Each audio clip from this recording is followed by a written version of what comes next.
Selamat pagi anak-anak. Baik, selamat pagi. Apa kabar kalian hari ini? Wow, luar biasa sehat semua ya. Baik, kita akan awali pertemuan kita pada hari ini dengan doa. Jadi, Ibu minta salah satu dari kalian untuk memimpin kita dalam doa. Baik, anak Cindy, silahkan. Doa selesai. Terima kasih untuk anak Cindy sudah membawa kita dalam doa pada hari ini. Jadi selanjutnya kita akan belajar tentang cara berpikir sejarah.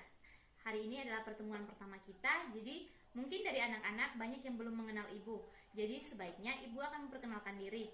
Jadi perkenalkannya, nama ibu Aprilia Yuliana Binsasi. Anak-anak bisa panggil ibu dengan nama Ibu Ayu. Jadi untuk mengenal anak-anak, ibu akan menggunakan absen untuk mencek kehadiran anak-anak sekalian untuk mengenal nama dari anak-anak. Jadi apakah hari ini banyak anak-anak hadir semua? Luar biasa, semuanya hadir. Jadi kegiatan pembelajaran kita pada hari ini akan lebih efektif. Jadi karena anak-anak semuanya hadir. Jadi pertemuan pertama kita pada hari ini kita akan belajar tentang cara berpikir sejarah. Nah, sejauh ini atau selama ini, apakah sebelum ini anak-anak sudah pernah mendengar apa sih itu sejarah? Oke, baik. Karena anak-anak sudah pernah mendengar apa itu sejarah, jadi kita akan membahas lebih detail, membahas lebih lanjut tentang pengertian dari sejarah itu sendiri. Oke, jadi ibu akan menjelaskan apa sih itu sejarah.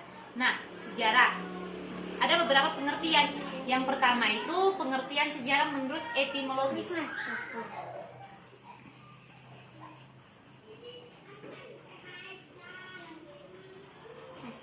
Pengertian sejarah yang pertama adalah etimologis. Nah, menurut etimologis, sejarah berasal dari bahasa Arab yaitu syajahatun yang artinya pohon. Nah, pohon di sini artinya silsilah atau keturunan. Berikut pengertian sejarah dalam bahasa Arab. Dalam bahasa Arab, sejarah artinya syajarah. Yang dalam bahasa Indonesia yaitu sejarah. Hal ini masih sama dengan pengertian semula yaitu tentang silsilah dan keturunan. Pengertian yang ketiga menurut KBBI atau Kamus Besar Bahasa Indonesia. Pengertian sejarah menurut KBBI yang pertama adalah asal usul. Yang kedua keturunan. Dan yang ketiga adalah silsilah. Dalam KBBI, sejarah terbagi dalam 3 pengertian. Yang pertama asal-usul, keturunan dan silsilah. Yang kedua, kejadian atau peristiwa yang benar-benar terjadi pada masa lampau. Dan yang ketiga adalah pengetahuan atas uraian terhadap kejadian atau peristiwa yang benar-benar terjadi pada masa lampau. Pengertian sejarah yang keempat adalah dalam bahasa Inggris, yaitu history, yang artinya sejarah. Nah, dalam bahasa Inggris yang disebut sebagai history, kata ini berasal dari bahasa Yunani atau historia yang berarti informasi atau pencarian. Berikutnya pengertian sejarah dalam bahasa Jerman. Pengertian sejarah dalam bahasa Jerman artinya Geschichte, yang berarti sesuatu peristiwa yang benar-benar terjadi pada masa lampau.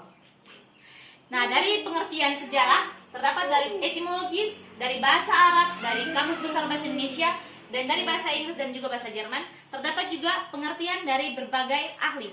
Nah, pengertian sejarah dari berbagai ahli ini, yang pertama kita dari Bapak Herodotus.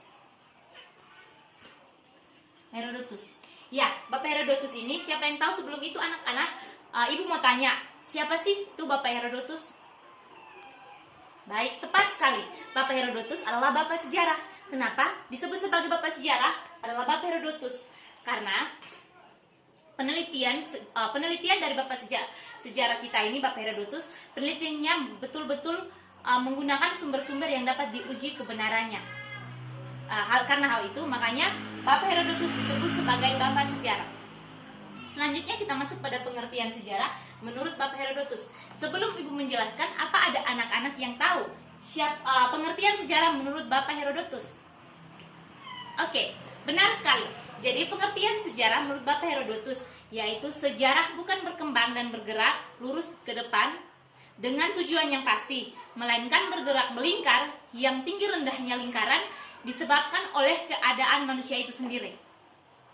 Berikut pengertian sejarah menurut ahli yang berikut yaitu R.G.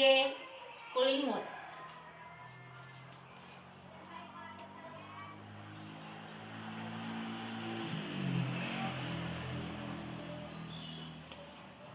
Nah, pengertian sejarah menurut R.G. Collingwood ini terjadi pada tahun 1889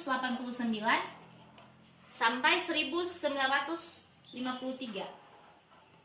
Menurutnya, sejarah sebagai catatan tentang hal-hal yang telah dilakukan manusia pada masa yang lampau. Dari sejauh ini, dari menurut pengertian para ahli, apakah dari anak-anak ada yang bisa menyimpulkan apa sih itu sejarah?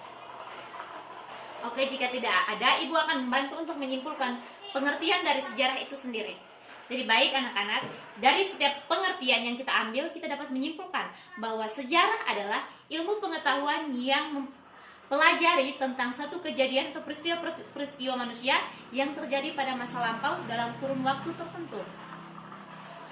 Oke, baik, karena sudah bagian pertama tentang pengertian sejarah, kita sudah membahas poin per poin. Jadi dari anak-anak ada yang kurang paham? Jika tidak ada yang kurang paham, waktu selanjutnya Ibu berikan kepada anak-anak untuk memberikan pertanyaan. Luar biasa karena semua sudah mengerti. Jadi kita masuk pada subbab yang kedua, yaitu tentang konsep manusia, ruang, dan waktu. Manusia, ruang, dan waktu. Yang pertama kita akan bahas tentang konsep manusia. Nah, kenapa dalam sejarah ada konsep manusia? Jadi begini anak-anak, konsep manusia. Manusia merupakan objek dalam suatu sejarah. Nah, sejarah itu akan terjadi jika ada manusia sebagai pelaku dari terjadinya kejadian sejarah. Begitupun sebaliknya, sejarah itu akan terjadi jika ada objek atau jika ada pelaku, yaitu manusia. Nah, dari konsep manusia ini, peristiwa atau kejadian, manusia adalah pelaku dari semuanya. Dari peristiwa atau kejadian yang terjadi pada masa lalu, bisa berlangsung batasan ruang dan tempat. Berikut kita masuk pada konsep ruang. Suatu peristiwa yang terjadi pada masa lampau yang dilakoni oleh manusia dapat terjadi dalam suatu ruang atau tempat, karena sejarah berlangsung dalam suatu tempat atau ruang. Dan yang berikut konsep waktu. Nah, konsep waktu dalam sejarah meliputi dua bagian. Yang pertama tentang proses keberlangsungan suatu peristiwa dalam batasan waktu tertentu, dan yang kedua adalah kesatuan kelangsungan waktu yang terdiri dari tiga bagian, yaitu masa lampau, masa sekarang atau masa yang akan datang, yang biasa kita kenal dengan the past, the present, and the future. Nah, sejauh ini apakah ada anak-anak yang belum mengerti? Jika belum mengerti, Ibu persilahkan untuk bertanya. Oh iya, baik, contohnya Ibu lupa contohnya. Contoh dari konsep manusia, ruang, dan waktu. Di sini kita bisa angkat dari peristiwa proklamasi kemerdekaan Republik Indonesia pada tanggal 17 Agustus 1945. Peristiwa proklamasi kemerdekaan Republik Indonesia ini kita bisa angkat sebagai contoh konsep manusia, ruang, dan waktu, di mana manusianya pada pelaku sejarah itu sendiri adalah Insinyur Soekarno bersama Muhammad Hatta dan orang-orang yang hadir pada peristiwa proklamasi kemerdekaan Republik Indonesia itu sendiri. Dan waktunya itu ya pada tanggal 17 Agustus 1945. Sedangkan tempatnya yaitu di rumah Insinyur Soekarno di Jalan Pegangsaan nomor 10.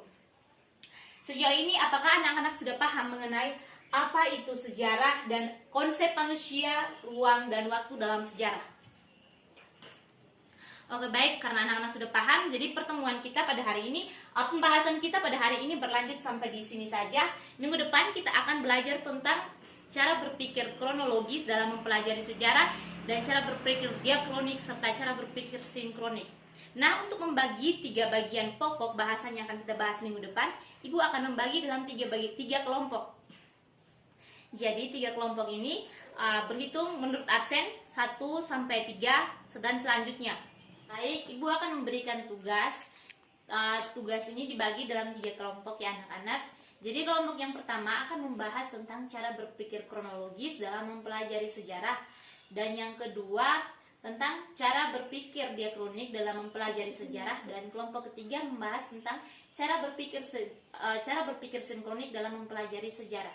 Nah, dari ketiga topik tersebut, anak-anak buat tugasnya dalam bentuk makalah dan akan dipresentasikan minggu depan di depan kelas. Jadi Ibu harap makalahnya dibuat dengan serapi mungkin, dengan materi yang serinci-rinci mungkin, sehingga anak-anak dapat mempresentasikan dan teman-teman dari kelompok lain dapat mendengar dan mengerti apa yang anak-anak akan presentasikan.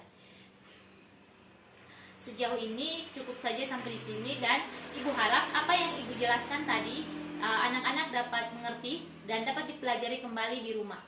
Untuk pertemuan selanjutnya kita akan membahas tentang 3 topik yang tadi Ibu berikan. Jadi Ibu harap dipelajari sebaik mungkin sehingga minggu depan pembelajaran kita lebih efektif lagi dari hari ini. Baik anak-anak, untuk menutup pembelajaran kita pada hari ini, tadi karena awali dengan doa, maka kita tutup juga dengan doa. Oleh sebab itu Ibu minta salah satu dari anak-anak untuk memimpin kita pada doa hari ini. Oke, anak Vera silahkan. Doa selesai. Terima kasih untuk anak Vera sudah membawa kita dalam doa. Jadi sampai jumpa minggu depan. Ibu harap kalian tetap sehat sehingga pertemuan minggu depan semua bisa hadir lagi. Sampai jumpa.